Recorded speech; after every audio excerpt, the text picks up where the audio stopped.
Cuando las paredes gritan y las estatuas caen, ¿es justicia o es caos? Si la historia se puede reescribir con un aerosol y una piedra, entonces la verdad y la justicia no están en los hechos, está en quien sostiene la lata y quien lanza la piedra. De un tiempo para acá oímos mucho sobre la palabra iconoclasia. Hay algunos grupos que utilizan la palabra iconoclasia para quitarse de encima el estigma de hacer actos vandálicos. Pero esos mismos grupos que utilizan esa excusa también creen que encontrarte con un oso es mucho mejor que encontrarse con una persona si estás en el bosque. Entonces, pues ni hablar, nos va a tocar explicar qué es la iconoclasia, qué es el vandalismo, cuáles son las similitudes, cuáles son las diferencias, y nos va a tocar descubrir si estas sectas posmodernas en realidad están haciendo iconoclasia o por otro lado están haciendo vandalismo y utilizando la palabra iconoclasia para justificarse. Entonces, bienvenidos a Mitómenos. Yo soy Maestro Cuy y en este espacio hacemos el análisis de este pedacito de realidad que nosotros denominamos mundo con antropología de datos y no de relatos.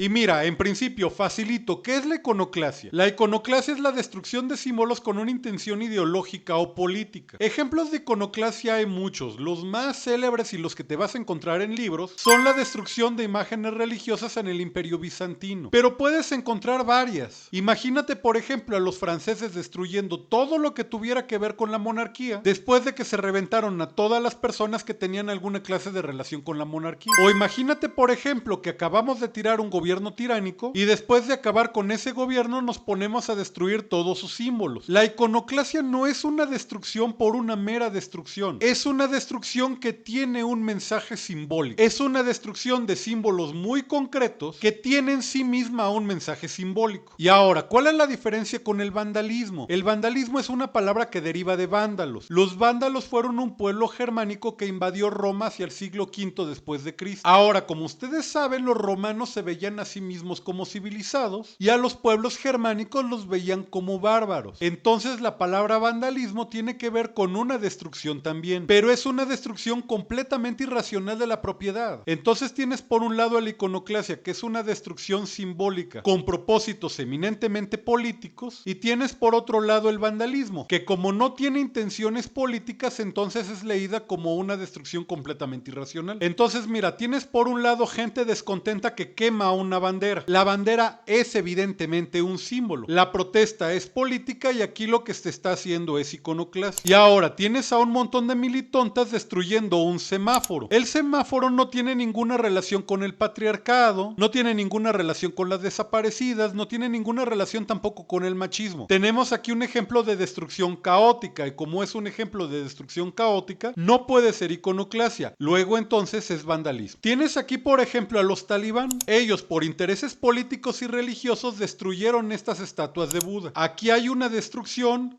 tiene un mensaje simbólico y entonces aunque todo mundo se indignó es de hecho una forma de iconoclasia. Y por otro lado aquí tienes a unas tontas destruyendo la camioneta de sus propias compañeras de manifestación. La camioneta no tiene ninguna relación con los ataques machistas, no tiene ninguna relación con la violencia machista, no tiene ninguna relación con las desaparecidas y no tiene ninguna relación porque ni siquiera es un símbolo de todo eso. Ergo, aquí lo que tenemos no es iconoclasia, lo que tenemos es vandalismo porque es destrucción caótica. Entonces, ya con esta explicación tú puedes distinguir perfectamente cuando hay iconoclasia y cuando no lo hay. Por ejemplo, esta fotografía es de Berlín, 1989. Tienes a unas personas que destruyeron el muro de Berlín, que era un muro que dividía Alemania Oriental de Alemania Occidental, el lado capitalista y el lado comunista. Aquí hay una destrucción, pero hay una destrucción con intenciones simbólicas. Y el muro mismo es de hecho un símbolo. Luego entonces aquí tienes iconoclasia. Pero si tú piensas por ejemplo en el saqueo de museos y bibliotecas que se llevó a cabo en toda Europa durante la Segunda Guerra Mundial, aquí no tienes un ejemplo de iconoclasia, tienes un ejemplo de un acto destructivo sin otra intención que el saqueo. Ahora, lo que es importante que entiendas sobre la iconoclasia y el vandalismo es que todo depende de la narrativa. La narrativa es muy importante porque sirve para justificar a unos y para satanizar a otros. Acuérdate de una cosa muy importante, el héroe de un pueblo es el terrorista de otro. La diferencia entonces está en quién está narrando esa historia y cuáles son las simpatías que tiene quien narra la historia sobre un grupo y sobre otro. Por eso es muy importante para ciertos grupos sembrar que lo que están haciendo tiene alguna intencionalidad política fuera del saqueo y la destrucción lúdica. Y por eso gastan tanto esfuerzo y tanta saliva en tratar de convencernos de que lo que hacen es iconoclastia. Esto lo hace todo el mundo. La destrucción de su bando siempre lo van a justificar. Y la destrucción de otros bandos obviamente los van a condenar. Lo vemos todos los años. Grupos ideologizados hacen acción directa y luego tratan de justificar esa acción directa como actos de iconoclastia. Pero desmontar ese discurso es realmente muy fácil. Lo único que tienes que preguntarte es qué relación tiene el símbolo o la cosa que están destruyendo con el contenido político que están enarbolando estas personas. Por ejemplo, aquí tienes la destrucción de unas pinturas de ciertos personajes históricos de México. En su momento se vendió como iconoclastia. Sin embargo, aquí valdría la pena preguntarse qué relación tiene el pintor, qué relación tienen las pinturas o qué relación tienen los personajes retratados con la lucha contra la violencia machista. Obviamente no hay ninguna clase de relación, solamente se aprendieron la palabra y la están repitiendo. Pero como no hay un buen salto lógico entre la acción de destruir la pintura y el pliego petitorio de su marcha, movimiento o lo que haya sido, entonces no se puede justificar como un acto de iconoclastia. Lo que tienes entonces es un acto de vandalismo. Sin embargo, hay una cosa más que valdría la pena que analizáramos. Cuando se cuestiona a estos grupos sobre esa clase de acción directa, siempre contestan con la misma falsa dicotomía. Te importan más los monumentos que las vidas de las mujeres. Y aquí hay varias cosas que podemos desmontar. En primera instancia, la disyuntiva que nos plantean es completamente falsa, porque hasta el día de hoy la destrucción de ningún monumento, el saqueo de ninguna tienda o el incendio de ninguna iglesia ha convencido a ningún maltratador de dejar de ser un maltratador. Por lo tanto, si destruir monumentos no salva víctimas, respetar monumentos no perjudica tampoco a las víctimas. No hay ninguna clase de correlación entre una cosa y otra. Esa es la razón por la que la dicotomía que plantean estos grupos es completamente falaz. Y en segundo lugar está la minimización mañosa de unos símbolos en favor de otros. Porque miren, estos grupos deslizan la idea de que incendiar una iglesia en realidad es un acto sin víctimas, que vandalizar una estatua en realidad es violencia contra un objeto inanimado y que ya está. Sin embargo, yo pregunto, ¿qué pasaría si un grupo antagonista a estas sectas posmodernas llegara y destruyera sus monumentos y sus símbolos? Todos vimos el escándalo que hicieron en internet cuando se destruyó un altar de muertos que pusieron. Todos vimos cómo se victimizaron y al final fueron unos perritos que estaban jugando. Todos hemos visto cómo lloran cuando borran sus murales. Todos hemos visto cómo defienden sus antimonumentos. Entonces, los símbolos y los monumentos de todo el mundo no valen, solo valen los de estos grupos. Y así es como estos grupos de hecho justifican el arte. Tienes el ejemplo de este supuesto artista de apellido Chaires. Tiene montada toda una instalación que se trata de agarrar los símbolos de los católicos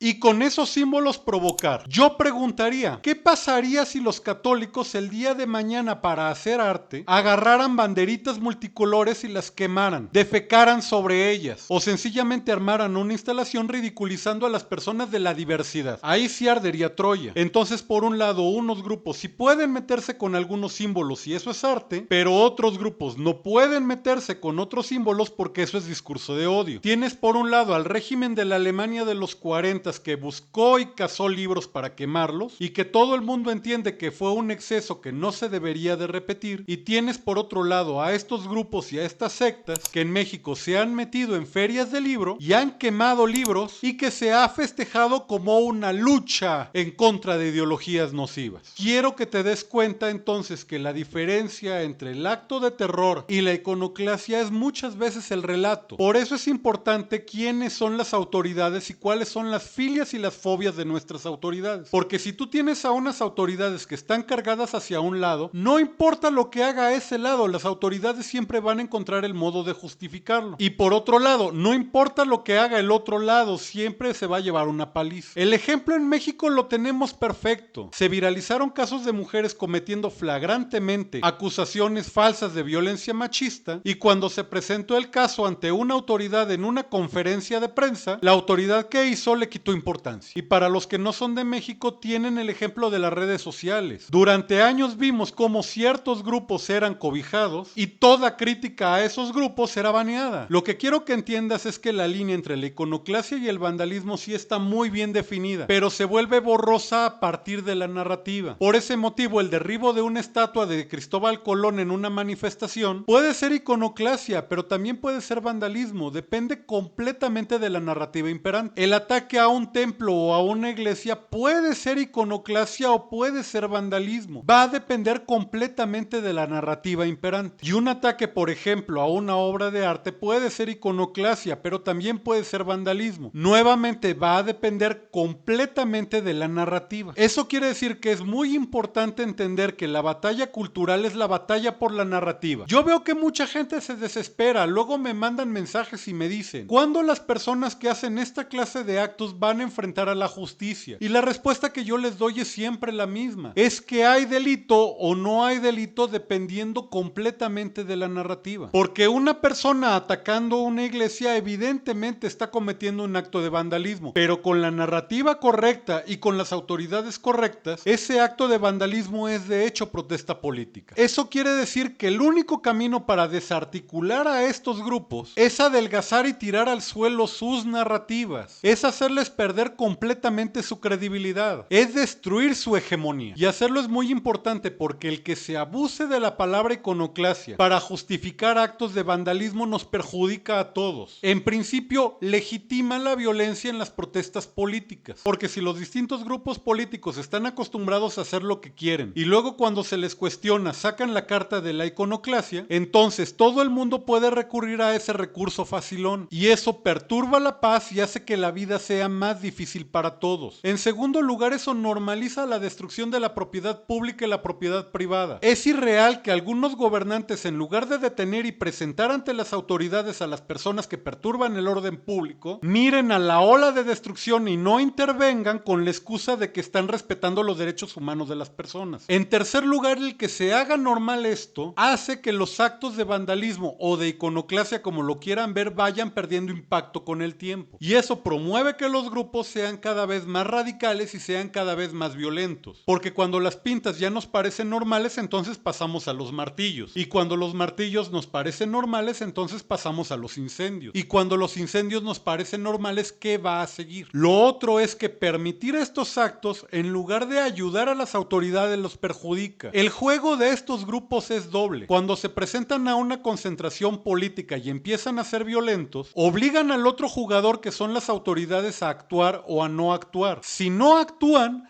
se ponen en entredicho su capacidad de gobernar. Pero si actúan y se les pasa la mano, como ha sucedido en Latinoamérica en muchas ocasiones, en 1968 en el caso de México, entonces se generan costos políticos que luego nunca se alcanzan a pagar. Esa es la razón por la que los gobiernos tienen tanto miedo de actuar ante estos grupos. Porque si no actúan malo, pero si actúan mal también les cuesta políticamente. Y por ese motivo prefieren hacer como que hacen algo cuando en realidad no hacen nada. Por otro lado está la situación de que se pierde de una forma completamente inútil y estúpida el patrimonio cultural e histórico del país. Porque si hay algo más tonto que dañar el patrimonio cultural e histórico de un pueblo, es hacerlo por puro capricho y sin obtener a cambio ventajas objetivas, medibles y cuantificables. Por no hablar del hecho de que esta clase de actos promueven la aplicación desigual de la ley. ¿Por qué algunos grupos tienen hasta un día designado para atentar contra la propiedad pública con la propiedad privada y hasta atacar a las fuerzas del orden público? Y por otro lado, un ciudadano promedio, si se está tomando una cerveza en la calle, lo puede levantar una patrulla. Y eso al final tiene costos políticos sobre el propio grupo, porque eso termina erosionando la credibilidad del grupo. Conforme los movimientos se han ido radicalizando, también han ido perdiendo adeptos y han ido perdiendo apoyos importantes de los que antes gozaban. Y estos grupos, por supuesto, han resentido esa caída de popularidad. Y por eso destruye ideológicamente incluso al movimiento que permite permite la violencia dentro de sus filas. Porque personas comprometidas con la agenda y con la causa de ese movimiento terminan pintando su raya y alejándose del movimiento porque no se sienten representados por sus métodos. Y entonces, en lugar de aglutinarse y ganar fuerza política, lo que hacen es atomizarse. Entonces, cuando el vandalismo se trata de justificar y de disfrazar con pintura y con fuego, atacando propiedad pública y privada, en realidad no se está buscando la justicia, se está buscando la venganza o se está buscando el caos. Y cuando los movimientos y los políticos, unos por justificar su propia violencia y no hacerse cargo de sus propios militantes, y otros porque les da miedo cargar con los costos políticos que implica hacer algo, apelan a la libertad de derechos y a la iconoclasia para justificar lo que no tiene justificación, entonces no están haciendo su trabajo, no están guardando el orden y no están ayudando a su causa.